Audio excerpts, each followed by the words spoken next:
चुनाव चोरी नहीं करने देंगे, इन्हें ये चुनाव चोरी नहीं करने देंगे। आयोग हिसाब दो। पूरे हिंदुस्तान में विधानसभा के चुनाव, लोकसभा के चुनाव चोरी किए जा रहे हैं।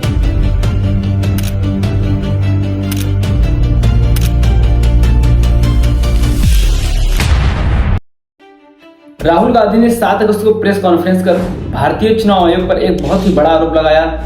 उस प्रेस कॉन्फ्रेंस में राहुल गांधी का साफ साफ कहना था कि जो इलेक्शन कमीशन ऑफ इंडिया है वो चाहे बीता हुआ चुनाव हो या फिर आने वाला बिहार का इलेक्शन हो, उसमें फर्जी वोटों के जरिए बीजेपी को साफ साफ फायदा पहुंचाने की कोशिश कर रहा है। उस प्रेस कॉन्फ्रेंस में राहुल गांधी ने चुनाव आयोग से सीधा सीधा 5 सवाल पूछे थे और उनका साफ साफ कहना था कि ये जो चुनाव आयोग है वो इनवैलिड वोटों के जरिए, इनवैलिड एंड फेक एड्रेसेस के जरिए, इनवैलिड फोटो और सिंगल एड्रेसेस पे बल्क वोटों के जरिए, और 5वां और सबसे महत्वपूर्ण सवाल, फॉर्म 6 का मिसयूज करके जो इलेक्शन कमीशन ऑफ इंडिया है वो बीजेपी को सीधा सीधा फायदा पहुंचाने की कोशिश कर रहा है। इस वीडियो के माध्यम से राहुल गांधी के द्वारा लगाए गए उन सारे 5 आरोपों का डिटेल में डिस्कस करेंगे और ये भी जानने का प्रयास करेंगे कि तमाम विपक्षी पार्टियों के द्वारा इलेक्शन कमीशन ऑफ इंडिया के ऊपर लगाए गए आरोपों के बाद आखिर इलेक्शन कमीशन ऑफ इंडिया का क्या रिएक्शन रहा और उन्होंने इसके जवाब में कौन सी रिप्लाई दी।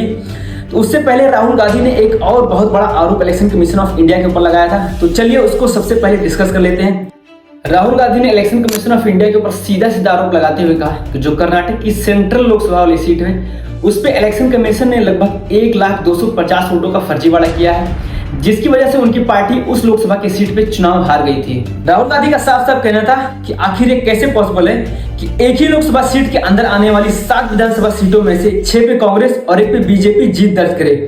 दरअसल बात यह है कि जो कर्नाटक की सेंट्रल लोकसभा वाली सीट है उसमें टोटल 7 विधानसभा सीटें आती हैं और 2024 की जो लोकसभा इलेक्शन हो रहा था उसी दौरान उन 7 विधानसभा सीटों में से 6 पे कांग्रेस ने जीत दर्ज किया था और 7वां जो महादेवापुर का विधानसभा सीट था उस पर बीजेपी ने कांग्रेस को एक बहुत ही बड़े मार्जिन से हरा दिया था।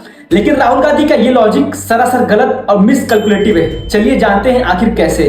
क्योंकि राहुल गांधी ने जिस महादेवापुर सीट की बात की थी उस सीट पर बीजेपी लगातार 2009 से जीतती आ रही है और हर इलेक्शन में बीजेपी की जीत का मार्जिन लगातार बढ़ता ही जा रहा है। राहुल गांधी के द्वारा महादेवापुर सीट का दिया गया लॉजिक सरासर बेसलेस है, क्योंकि 2024 के लोकसभा चुनाव के दौरान ही महाराष्ट्र के मालेगांव जो लोकसभा सीट है उसके अंदर भी 6 विधानसभा सीटें आती हैं, जिसमें से 5 बीजेपी जीत दर्ज करती है, लेकिन जो 6वां विधानसभा सीट आती है यानी धूले, उस पर बीजेपी बहुत ही बुरी तरीके से हार जाती है और उस सीट पे हारते ही बीजेपी वो उस लोकसभा सीट को अपने हाथ से गंवा देती है। आपको जानकर हैरानी होगी कि बीजेपी को उस सीट पर मात्र 4500 कुछ वोट मिले थे, जबकि कांग्रेस यानी इंडिया अलायंस को लगभग 1,98,000 कुछ वोट मिले थे, जो अपने आप में एक बहुत ही बड़ा अंतर दिखाता है। तो यहाँ पर क्या ये कहना उचित होगा कि कांग्रेस और इलेक्शन कमीशन ऑफ इंडिया ने महाराष्ट्र के मालेगांव लोकसभा में मिलकर फर्जीवाड़ा किया था? नहीं, ये सरासर गलत और बेसलेस होगा। अब बात करते हैं राहुल गांधी के उन 5 आरोपों की। इसमें से पहला आरोप था इनवैलिड वोट्स।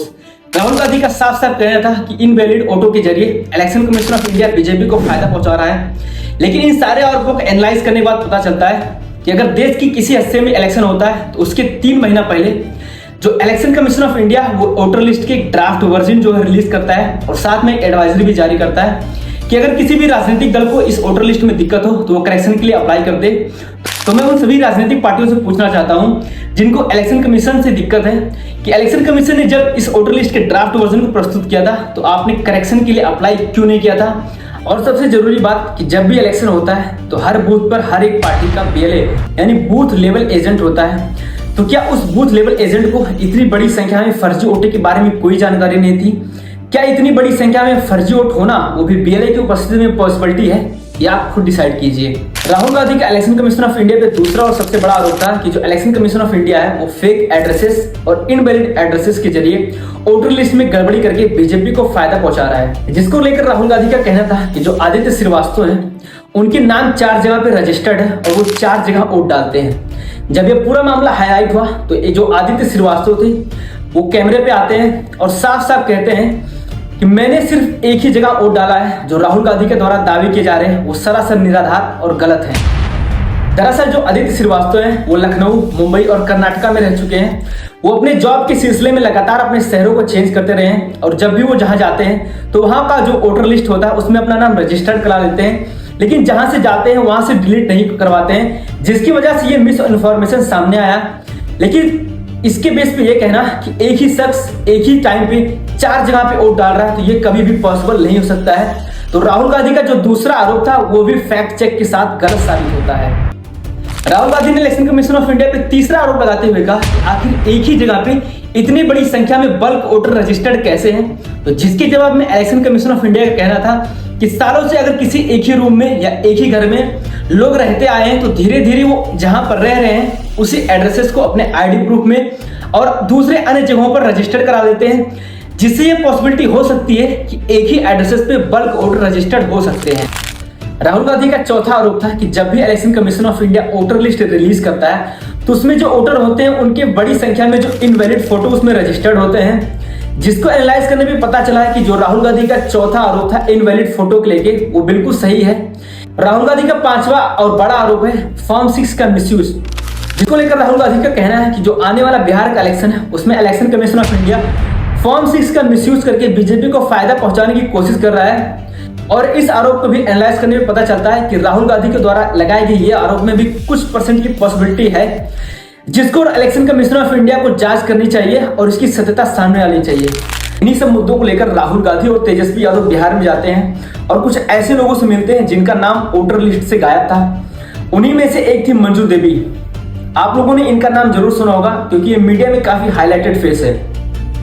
तो जिस दिन राहुल गांधी और तेजस्वी यादव लोगों से मिलने गए थे, उसी दिन मंजू देवी भी मिलने आई थी और मंजू देवी ने राहुल गांधी और तेजस्वी यादव के सामने साफ साफ शब्दों में बोला था कि इलेक्शन कमीशन ऑफ इंडिया ने उनके परिवार के 6 सदस्यों के नाम काट दिए हैं। लेकिन ये जब पूरा मामला हाईलाइट होता है तो एक बार फिर से मंजू देवी हैं वो जो कैमरे पे आती हैं और कहते हैं कि मैंने राहुल गांधी के सामने झूठ बोला था, मुझे मिस इन्फॉर्मेशन दिया गया था।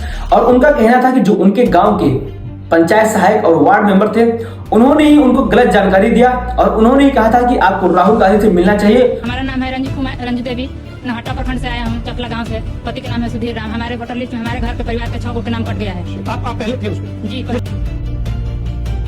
वार्ड 2 है और 1 है, वार्ड और 30 है, वो दोनों निकाल के लिस्ट लाए। उसमें हमको बोले आपको 6 आदमी के नाम नहीं है, चलिए वहाँ पर आ रहे हैं राहुल गांधी, तेजस्वी यादव, उनसे मिल लीजिए और अपना नाम जुड़वा लीजिए। हम लोग देहात के औरत है, गंवार लोग हैं, जो जैसे कहता है वही ना सुनेंगे। हम लोग गए वहाँ तो वहाँ भी बोला, उन लोग बोलना राहुल गांधी से हम लोग के 6 आदमी के नाम नहीं है, पुराना लिस्ट में था, नया वाला नहीं।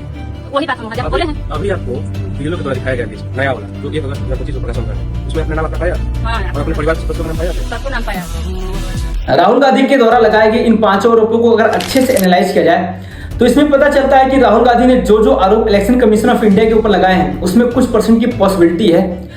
तो ये कहना सही होगा कि इलेक्शन कमीशन ऑफ इंडिया या फिर सुप्रीम कोर्ट को या फिर इंडियन गवर्नमेंट को इसमें हस्तक्षेप करके एक ऐसी कमेटी का निर्माण करना चाहिए जो निष्पक्ष जांच कर सके और सारी सत्यता को सामने ला सके।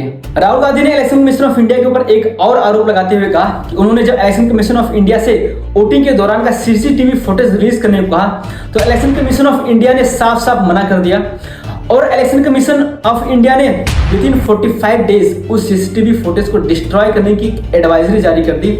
आपको हैरानी होगी क्या हमारे देश में इतनी सुविधाएं नहीं है कि उन सारे सीसीटीवी फुटेज को रिजर्व में रखा जाए, जिससे कि अगर इन फ्यूचर कोई भी राजनीतिक दल इतने बड़ी संस्था पे अगर कोई आरोप लगाता है तो उस आरोप को इलेक्शन कमीशन ऑफ इंडिया उसी सीसीटीवी फुटेज के माध्यम से निर्दोष साबित कर सके या निष्पक्ष दिखा सके कि इलेक्शन कमीशन ऑफ इंडिया सदैव ईमानदार और ट्रांसपेरेंट रहती है। राहुल गांधी ने इलेक्शन कमीशन ऑफ इंडिया के ऊपर एक और आरोप लगाते हुए कहा कि उन्होंने जब इलेक्शन कमीशन ऑफ इंडिया से वोटिंग के दौरान की सीसीटीवी फुटेज रिलीज करने को कहे तो इलेक्शन कमीशन ऑफ इंडिया ने साफ साफ मना कर दिए। इलेक्शन कमीशन का कहना था कि वो वोटर के राइट्स को वायलेट नहीं कर सकते, कहीं ना कहीं इसमें एक निष्पक्ष जांच होने की आवश्यकता है, तभी इलेक्शन कमीशन ऑफ इंडिया के ऊपर जो आरोप लग रहे हैं वो निष्पक्ष और निराधार साबित होंगे।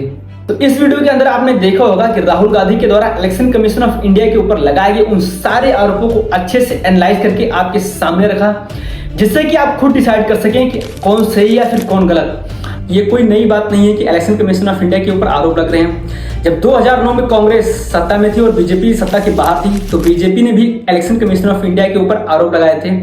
प्रेजेंट टाइम में जितने भी राजनीतिक दल हैं जो इलेक्शन कमीशन ऑफ इंडिया के खिलाफ संघर्ष कर रहे हैं, अगर वो इतनी ही मेहनत और लगन के साथ जनता के बीच जाकर उनके बीच अपना रोड मैप रखें, अपना विजन रखें और सरकार की नाकामियों को गिनाएं तो शायद इलेक्शन का रिजल्ट भी कुछ और होगा। अगर वीडियो अच्छा लगा तो वीडियो को लाइक और चैनल को सब्सक्राइब करना ना भूलें और जाते जाते बेल आइकन को जरूर दबाएं, जिससे आने वाले मेरे हर वीडियो का नोटिफिकेशन आप तक जरूर पहुंचे। तो आज की वीडियो में इतना ही, मिलते हैं अगले वीडियो में। नमस्कार।